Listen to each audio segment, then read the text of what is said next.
যদি কিচ্ছু করতে না পারেন, রাস্তায় মুচিগিরি করে হলে খাবেন, সেলুনে বারবার হয়ে খাবেন, তারপরে সুদের দিকে যাবেন না ইনশাআল্লাহ।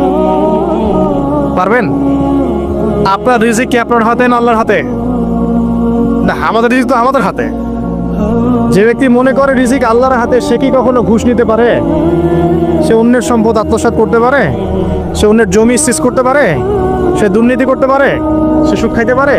কেন খায়? কারণ সে মনে করে রিজিকের মালিক সে নিজেই। এগুলো করলে তার সম্পদ বাড়বে, না করলে সম্পদ বাড়বে না। এই কারণেই তো সে কাজগুলো করে। আর আমি খুব ভালোই বুঝি, অ্যাটলিস্ট আমি খুব ভালোই বুঝি যে এই কাজগুলো ব্যক্তিরা কেন করে। উত্তর শুনবেন? উত্তর হচ্ছে পরিবারের জন্য। কার জন্য? পরিবারের জন্য। মা, বৃদ্ধ মা আছে দেখতে হবে, দুই বাবা আছে দেখতে হবে, স্ত্রী আছে। আর স্ত্রী মাশাআল্লাহ একদম ফেমিনিস্ট, তার চাহিদা পূরণ করতে তার হিমশিম খেতে হয়। হ্যাঁ, একটা শাড়ি নেবে 20,000, ঠিক আছে? স্ত্রীর চাহিদা অনেক, গহনাগাটির অনেক চাহিদা। আর না দিলে তো আবার সমস্যা, বাসায় গেলে তো মানসিক টর্চার সেলে রেখে দিবে। এখনকার বেশিরভাগ পুরুষই কিন্তু নির্যাতনের শিকার। এখনকার বেশিরভাগ পুরুষ কিন্তু নির্যাতনের শিকার। ম্যাক্সিমাম বাসায় গিয়ে দেখবেন টর্চার, এক একটা রিমান্ডের সেলের মতো, বুঝছেন? এবং এটা 7 দিন 5 দিন 7 দিনের রিমান্ড না, এটা লাইফ টাইম রিমান্ড, মানে পুরো জীবন ধরে রিমান্ড চলবে আর কি। তো এই যে সমস্যা, তা কার কার জন্য করি? পরিবার, সন্তান, পিতা মাতা, আত্মীয় স্বজন, এগুলোর জন্য। কিন্তু একটা কথা শোনেন আমার, আমরা যখন মারা যাব না, আমরা মারা গেলে পরে 40 দিন তারা আমাদেরকে মনে রাখবে কিনা সন্দেহ আছে। বিশ্বাস করছেন না? এই যে আমাদের অনেক আত্মীয় স্বজন মারা গেছে না, বছরে একটা বারো কি কবরস্থানে কেউ গিয়েছে? হয়তো যায়, মৃত্যুবার্ষিকী ওই দিন যায়, তাই না? দেখেন, আমরা কিন্তু আস্তে আস্তে ভুলে গিয়েছি তাদেরকে, আমরা ব্যস্ত হয়ে গেছে। ঠিক একইভাবে তারাও আমাদেরকে ভুলে যাবে। এই জন্যে আমি বারবার আপনাদেরকে মনে করে একটা কথা, আমার জীবন থেকে উপলব্ধি করি একটা কথা, যে একমাত্র আল্লাহ ছাড়া এই পৃথিবীতে এবং পরকালে আমাদের আপন বলে কেউ নাই। বাকি সবাই সবার স্বার্থের জন্য আছে। মানুষের অবস্থানকেই মূল্যায়ন করে, মানুষের অবস্থানকেই মূল্যায়ন করে। আল্লাহ রাব্বুল আলামিন আপনার ভিতরটাকে ভালোবাসেন। দেখেন, আপনি যখন নামাজ পড়েন নাই, আল্লাহ পাক কিন্তু আপনাকে ধ্বংস করে দেন নাই। আল্লাহ পরম করুণাময় আপনাকে হেদায়েত দিয়ে নামাজি বানিয়ে দিয়েছেন। জীবন অনেক পাপ করেছেন, ইনস্ট্যান্ট আল্লাহ পাক শাস্তি দিতে পারতেন, আল্লাহ পাক দেন নাই। আল্লাহ আপনাকে ভালোবাসেন, আল্লাহ আমাকে ভালোবাসেন। আল্লাহ পাকের এই ভালোবাসার ঋণটা শোধ করার জন্য হলেও নামাজি হয়ে যান, আল্লাহর পথে ফিরে আসেন, দিনের জন্য কিছু করেন, দিনের ফিকির করেন, পড়াশোনা করেন। প্রিয় ভাইরা, আল্লাহ পাক তৌফিক দান করুন। দেখুন, এই রিবা থেকে দূরে থাকার জন্য একটা হাদিস যথেষ্ট, যে 4 শ্রেণীর মানুষকে আল্লাহ রাসূল সাল্লাল্লাহু আলাইহি ওয়াসাল্লাম লাআনত করেছেন, অভিশাপ দিয়েছেন। ইনশাআল্লাহ আজকের লেকচার যাদের কানে যাবে, আমরা যদি না খেয়েও মরে যাই, আল্লাহ পাক না খেয়ে মারবেন না ইনশাআল্লাহ। রিজিক আছে, খাবো ইনশাআল্লাহ। কিন্তু হয়তো বা অভাব হবে, টাকা পয়সা একটু কম হতে পারে, অন্যের 10 তলা ফ্ল্যাট হবে, আমার হবে না, ঠিক আছে? অন্যের এত বিঘা বিঘা জমি আমার হয়তো হবে না। কিন্তু ইনশাআল্লাহ তাআলা এই যে দুনিয়ার মুসাফিরের জীবনটা, এটা মুসাফিরের জীবন না? মুসাফিরের জীবনটা কেটেই যাবে ইনশাআল্লাহ। কাটবে না? যে কোনোভাবে কেটে তো যাবেই ইনশাআল্লাহ। এই যে পরকালের জীবনটা একটা চেতনার শক্তি, জানেন? দুনিয়াতে যত বাধা বিপত্তি আসুক, গাল মন্দ খান, গীবত তহমত খান, কষ্ট হোক, নির্যাতন হোক, একটা বিষয় মনের মধ্যে শান্তি দেয়। কি শান্তি? যে এই দুনিয়ার জীবনটা তো আর চিরস্থায়ী নয়, এটা তো আর সারা জীবন থাকবে না। ইনশাআল্লাহ এই অবস্থা আস্তে আস্তে পরিবর্তন হয়ে যাবে। ফাইন্না মাআল উসরি ইউসরা, পরকালে ইনশাআল্লাহ পাবো। দুনিয়াতে না পেলে কি হয়েছে, পরকালে পাবো ইনশাআল্লাহ।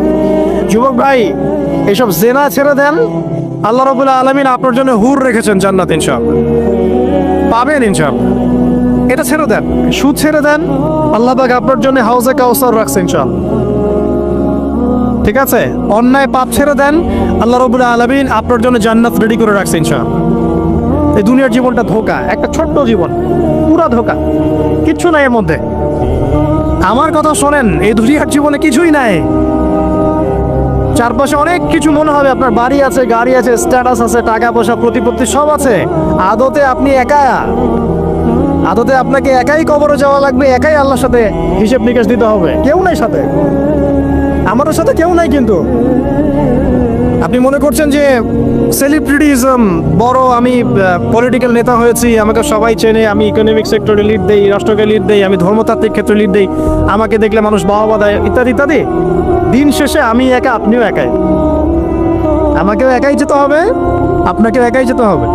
এগুলো সব চারপাশের খালি অন্ধ মোহ, আর কিছু না। তো এই মোহের মধ্যে ঢুকে পড়বেন না, আল্লাহ পাক তৌফিক ইনায়াত করুন।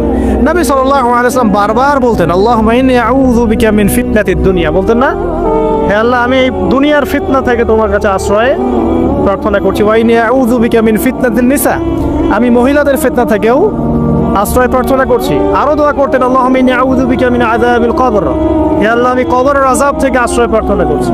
ওয়া আযাবি জাহান্নাম, জাহান্নামের আযাব থেকে আশ্রয় প্রার্থনা করছি। ওয়া মিন ফিতনাতিল মাহইয়া ওয়াল মামাত, জীবন মৃত্যুর ফিতনা থেকে আশ্রয় প্রার্থনা করছি। ওয়া মিন শাররি ফিতনাতিল মাসিহিদ দাজ্জাল, এবং দাজ্জালের ফিতনা থেকে আশ্রয় প্রার্থনা করছি। দাজ্জালে পরে আসবো ইনশাআল্লাহ। দাজ্জাল নিয়ে আলোচনা করলে আবার কিছু মানুষ খারেজি ট্যাগ লাগাই দিতে পারে, ওই জন্য এদিকে আমি এখন যাচ্ছি না। হ্যাঁ, সামনে আসি। তো রিবার বিষয়টা বলছিলাম, আইয়ামে জাহিলিয়াতের যে সেই রিবা এখনকার বিশ্বে আছে কি নাই বলেন? ওই সময় না হয় মক্কায় ছিল, এখন কি সারা বিশ্বব্যাপী নাই? বিশ্বের কোনো কান্ট্রি রিবা মুক্ত না, বিশ্বের কোনো দেশ রিবা থেকে মুক্ত থাকতে পারবে না, এই বিশ্ব পরিচালনা যারা করছে ওদের আন্ডারে থাকলে। কখন হবে বিশ্ব রিবা মুক্ত? একদিন বিশ্ব রিবা মুক্ত হবে ইনশাআল্লাহ, একদিন না একদিন এই বিশ্বটা সুদ মুক্ত হবে ইনশাআল্লাহু তাআলা। তখন জালেম পার পাবে না, মাজলুমের রক্ত শ্রম বৃথা যাবে না ইনশাআল্লাহ।